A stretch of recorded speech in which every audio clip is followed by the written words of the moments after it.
I will come in the morning by myself and take you into the town. So this is what the story says. Bir Masum writes like this. Now, hearing about sojourn of Humayun here in Umarkot, one of the commissioners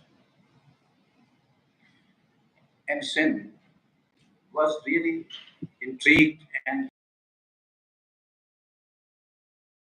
happy.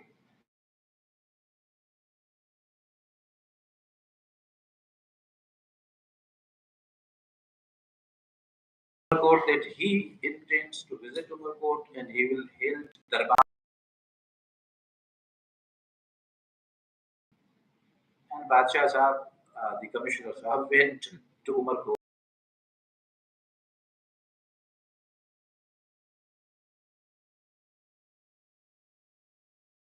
Umarkot out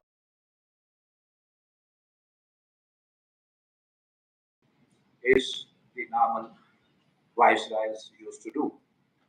So the commissioner was like a viceroy, and all the dignitaries were there. And this canopy is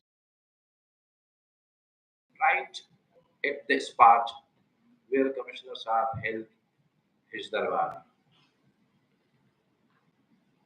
After the proceedings, then he asked, is any elder person among you? One of the Kumars there, Umar Kumar, precisely stood up and said, I am the elder to all of these. And the Commissioner Saab asked, do you know?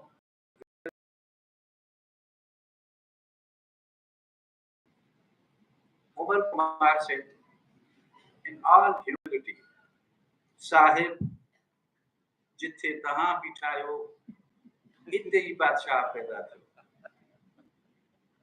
And this was the beginning of the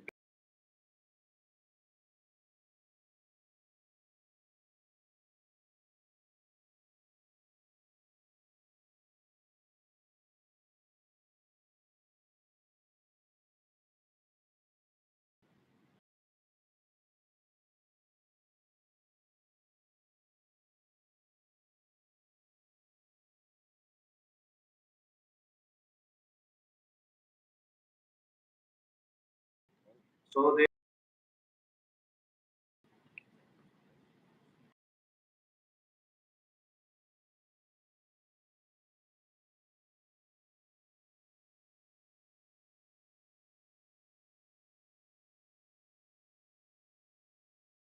in place. Ashraf Shah Sahib, he built a canopy there. So this was the first stone of the commissioner was put for the proceedings. And it says that this is the place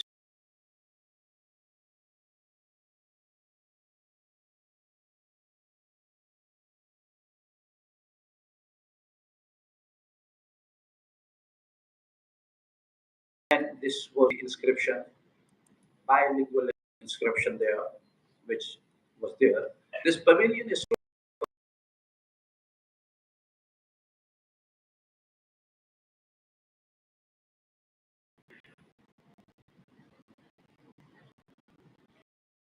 board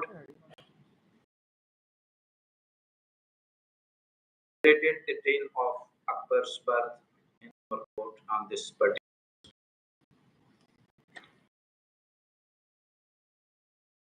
Then it stands there, and it is the place where normally visitors are late to go and see the birthplace of Akbar Badshah.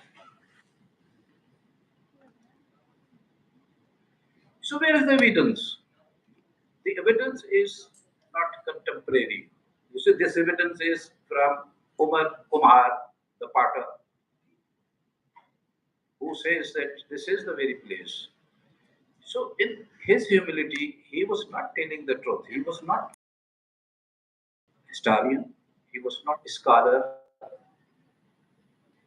And by any dint of luck, he was not an Asian individual who is in the habit of whosoever is the Badshah. So, therefrom we could find the real evidence to come forward. So, this is the time and date of the birth of Badshah. And the story is that when Humayun was told that he has begotten a baby child, a boy, then he had looked around. He wanted to distribute alms. He wanted to make merry. He wanted to be happy about it. He was not present in Umar. Second thing. Third thing, that he asked one of his prime attendant, Johar Aftabji. He just looked at him and Aftabji brought a vessel containing of the fragrance. And that vessel was broken. And then Badshah put his finger on and touched every attendant's forehead. And Johar Aftabji writes that this was the beginning of the fragrance which spread to the whole world. So this is the narrative which is available within those sources. But where actually the birth took place? The question is, where the event took place? When Humayun arrived at Umarkot and he was made to stay overnight outside the town, he had to camp there. In the morning, Rana Prasad came in and then took the whole entourage of the king inside the town. The Rana ordered that these visitors, these mehman, if they are purchasing anything, they should be given every commodity at half of the price. So the whole town was opened up for Humayun and his colleagues, and this was the merriment which was happening in the town. It shows the defiance the Rana Prasad shown the courage to stand against Sher Shah Suri. Within few days, Humayun realized that this Simadar's territory and this chieftaincy could not sustain the large body of his colleagues. So he has the designs to move out and offer some resistance to Shah Hassan, who was sitting in Chatta.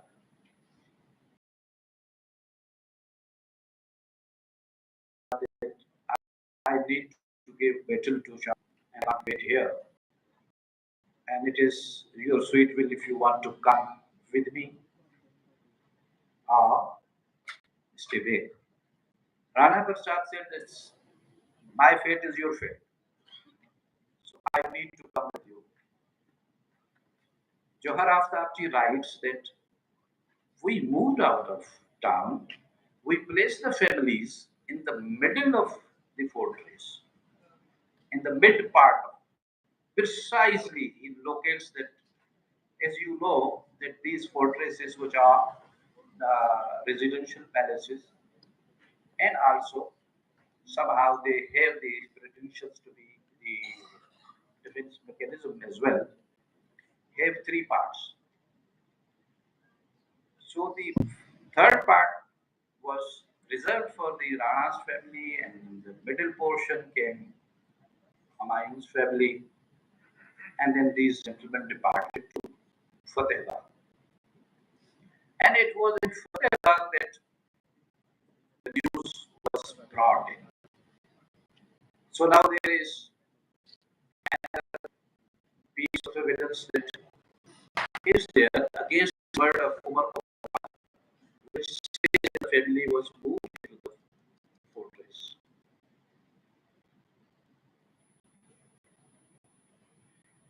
So the present fortress which is there may have been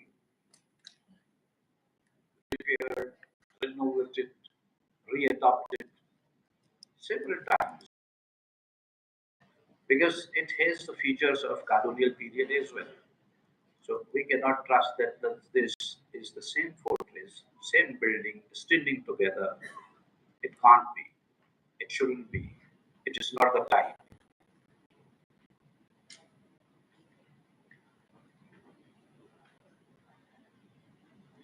When we look into the history of Umarkot,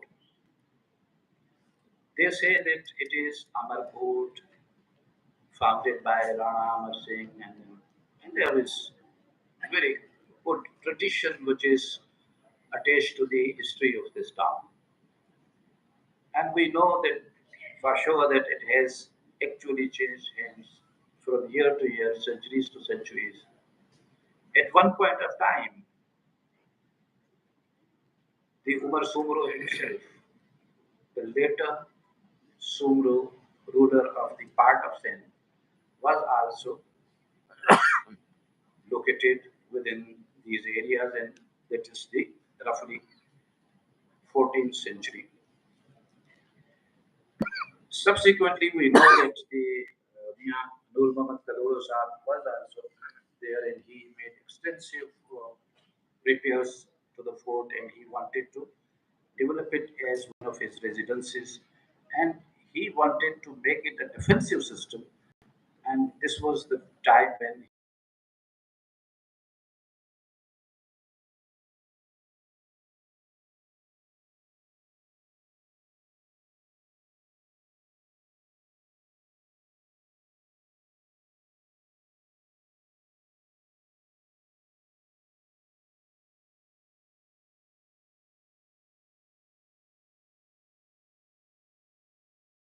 of Umar Court.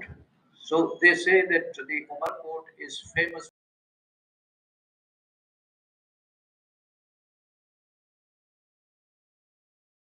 for waist ladies, and another is the Lamba Talab and the bravery and the swords. So when we ask people there, where are the Lamba Talabs?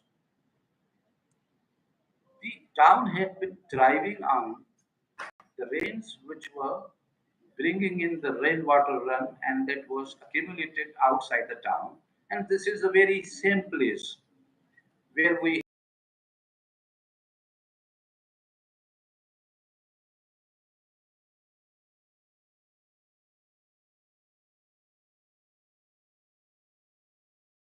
saw.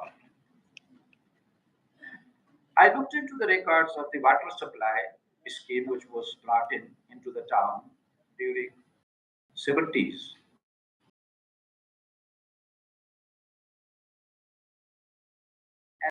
This area is completely ruled out to be a place where a residence could possibly be held because it is inundated by the rainwater, and the water remains there for 9 months of the year, 10 months of the year, in conditions which are uh, favorable then for the whole year. But if the rains are failing one year, then the talab is reduced to some other parts, and then there are four parts of this depression which retain the water. This was the fort which was taken by the Tarkhans as well. And one of the famous Tarkhans, Mirza Jani Beg, was born here, born in the fort. This is the reason Jani Beg was made prisoner, sent to the Delhi. Akbar gave him lots of respect and gave him back his Sindh And he was also in every majlis used to say, "This is my birthday brother." So the evidence was all the time coming there, and it was the fort was in the Garuda period given to the Jodhpuris. It was subsequently retrieved, and then it is with the government of Pakistan now. Now the direct evidence comes from Johar Aftabji.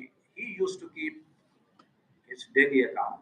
So daily diary was with him, and this is the account which is available, published, translated into various languages.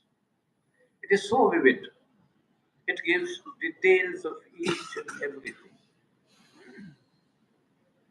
He was the person who was with the king all the time.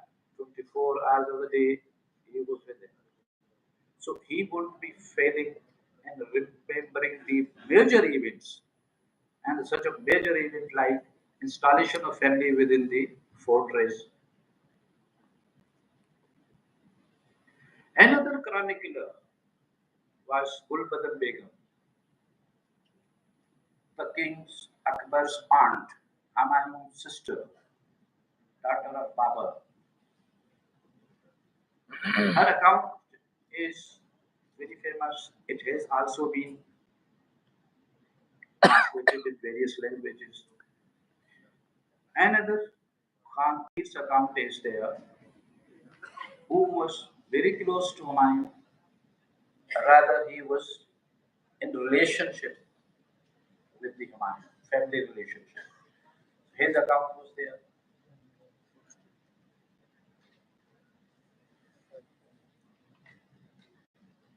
Humayun Rama is the Gulbadan Begum's account, which is published and available. Another Bayezid's account is Tazkira, in which he is giving details of Humayun's period and also about him. Mir Masum has also given this detail of uh, Akbar's birth in the fortress also. The later period, Mir Ali Sher Khan has in detail written about and confirmed that the Pasha was moved into the fortress. So this, the king Akbar asked Abul Fazl to write about his life. And then he asked the family members to assist Abul Fazl and gave them the details. So it was the basically reason that the family members were interviewed by Abul Fazl extensively. As you all know that Abul Fazl was one of the encyclopedic knowledgeable person who wrote down Ain Akbari, which is very much in details, where each and every tehsil and talqa and the revenue of it is written. And he has also described interesting events of the times, and he has also introduced the details about the interesting features in the buildings. So we couldn't believe that Abul Fazl could have failed in his duties to have said this. So Akbarnama is still available for everybody to see, read, and understand. Another aspect, another evidence. The Mughals took great interest in miniature paintings, and it was the Mughals who actually brought in the workshop within the royal palace. So it was actually the part of royal establishment, imperial establishment, that these miniature painters were working. And Humayun himself put an emphasis that every picture, every painting which is made should have the correct details. During this marched to the Umar court,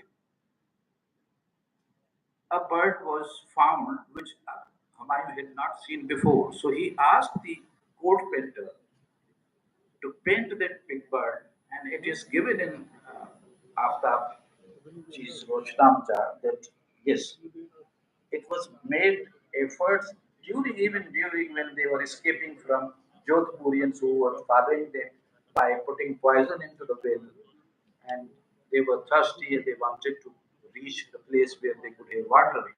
In such circumstances, the Badshah sat down and asked the court painter to paint that particular bird in details.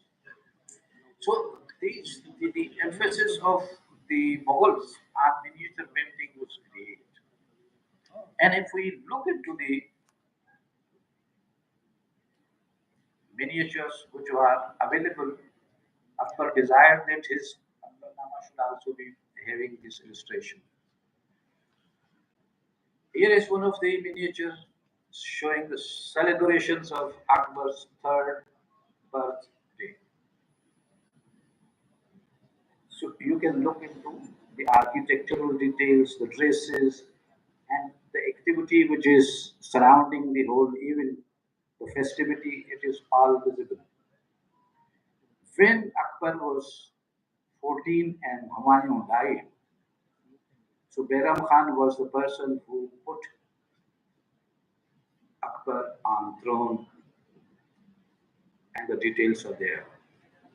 And as you, all the students of history know, that Akbar's initial period was was really under the influence of the court ladies and also the tutelage of Behram Khan. And this is one of the miniature which shows that how Maham Begum is there and Behram Khan is there and the youth is surrounded by them. So you can see and feel the details of any event very vividly described. And here is Mahamanga's son, who was brought in, and Mahamanga tried that he should also get some place among the royal space, but this youth was not up to those standards. So he, in his fury, one day killed a person, and Akbar witnessed himself that murder.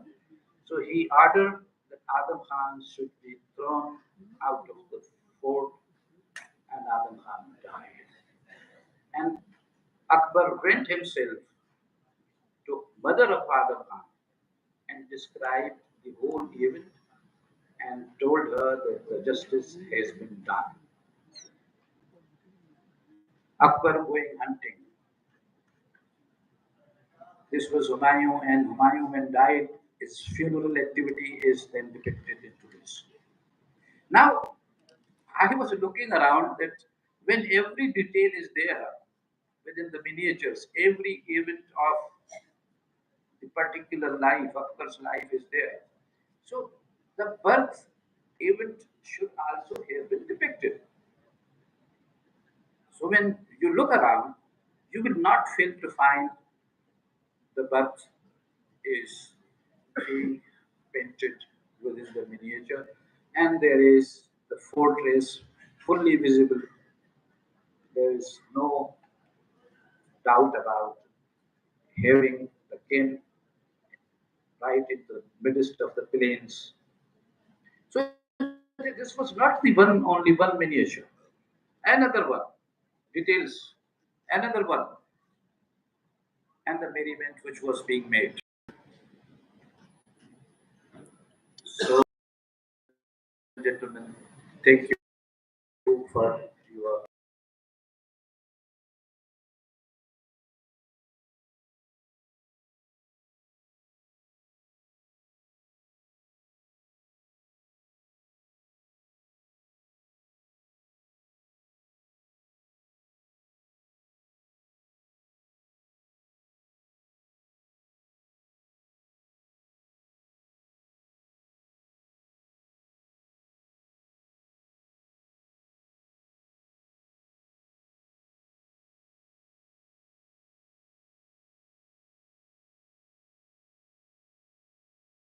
जो कि कायदे आजम की birth place के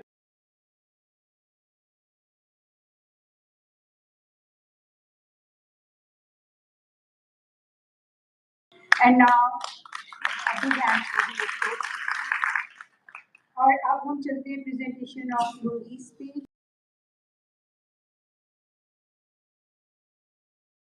Dr. Altaf Jokio, who is the director of N.A. Baloch Institute of Heritage. So I would like to request Dr.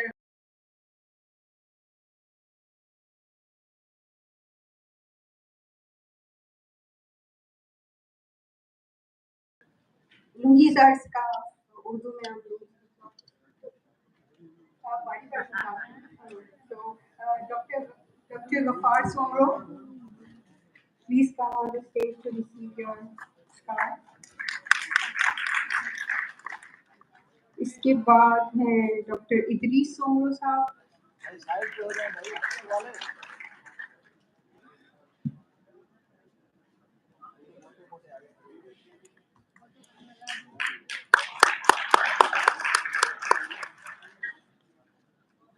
and Dr. Hafiz Jamani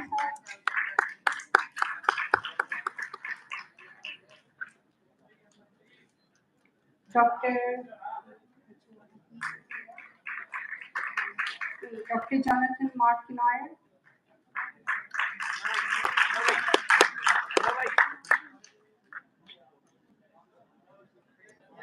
आप please थोड़ी सी जगह देते हैं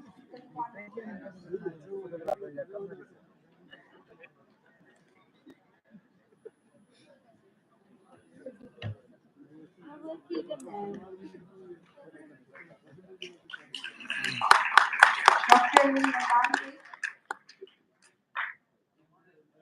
नुमान भी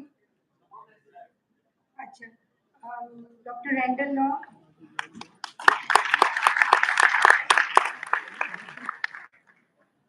then we have Dr. Zulfikar Kaloro,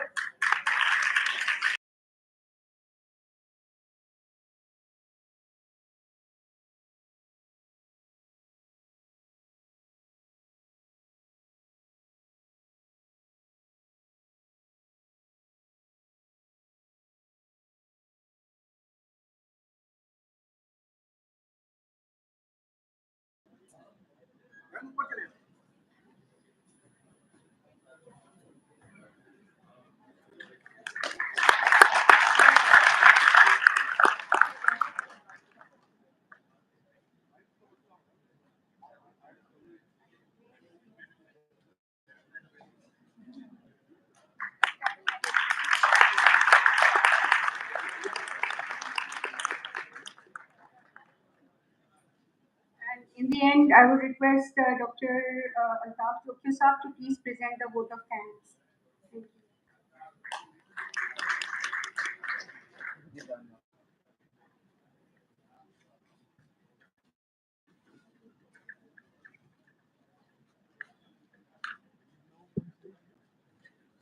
Bismillah. Bismillah.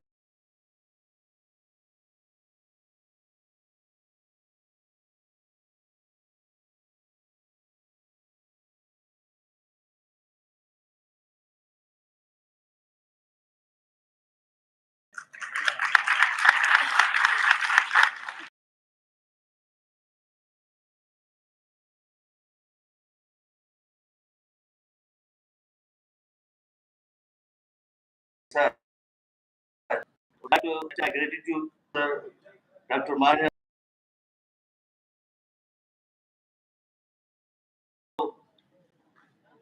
Dr. Hafiz, Ahmed Jamali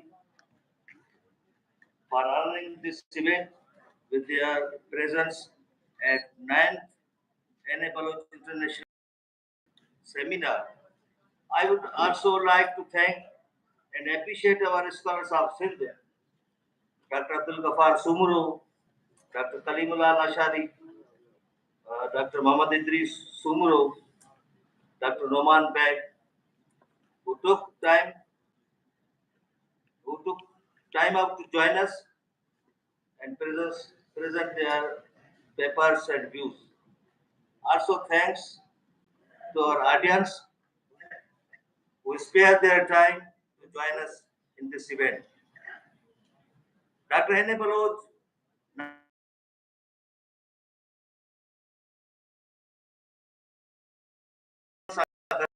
Samu Vetala, Alman, Adiyasalan Sabin, Tone Shagidan, Dunia Thoraito, I am Saturino. Arts Council Karachi, Jinza Majapur Superbazar, Jai Seminar में ऐसा थोड़ा तो आया जिन जो साथ सलामत रहे आखिर में इंस्टीट्यूट के स्टाफ पारा एडवाइजरी कमेटी के चेयरमैन डॉक्टर अब्दुल गफार सुमर साहब आई मेंबर जो शुक्रिया अदा कजे तो जिन जे कीमती मशवरन सां इन कॉन्फ्रेंस जी तकरीब कामयाबी सां अमल में आई तव्हां सभिनी जी वॾी महिरबानी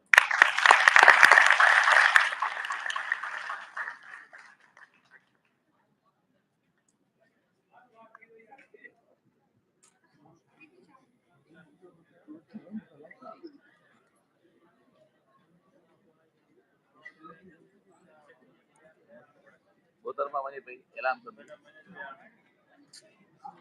करे को ऐलान को सुठो अच्छा please wait for the lunch. I think we are going to distribute it. The lunch boxes are going to be distributed in the hall. So please just wait for a few minutes. बैठा हो वो कम की